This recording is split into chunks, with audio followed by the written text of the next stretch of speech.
India stands with Israel firmly.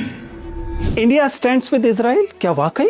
फिर फिलिस्तीन के साथ कौन खड़ा है? चलिए इतिहास में जाते हैं और पूछते हैं कि हिटलर के साथ कौन खड़ा था। वह कौन सी विचारधारा है जो इस विक्टिम और ऑपरेसर में ऑपरेसर के साथ जाकर खड़ी होती है। पिछले कुछ समय से जब हम मिडिल ईस्ट की स्थितियों को देखते हैं तो हमें साफ दिखाई देता है कि वहां एक पक्ष ऑपरेसर है और दूसरा पक्ष मूक सह रहा है। ऐसे में लोकतंत्र को किसके साथ खड़ा होना चाहिए? ये जो धार्मिक आधार पर विद्वेष चारों तरफ दिखाई देता है, उसमें हमें किधर खड़ा होना चाहिए? हम जब एक पक्ष को शोषित पीड़ित देखते हैं, दूसरे पक्ष को ताकतवर देखते हैं जिसके साथ विश्व की बहुत सारी ताकतें खड़ी हैं, तब हमें किस तरफ खड़ा होना चाहिए? ये मामला केवल राष्ट्र हित का नहीं है, ये मामला पूरे मानव हित का भी है। और जब हम भारत की नीतियों का सवाल उठाते हैं तो भारत की नीतियां फिलिस्तीन के पक्ष में कम से कम अब तक तो घोषित तौर पर रही हैं। मैं व्यक्तिगत तौर पर इस बात से नकार प्रस्तुत करता हूं, मैं इस बात से डिसएग्रीमेंट प्रस्तुत करता हूं कि हम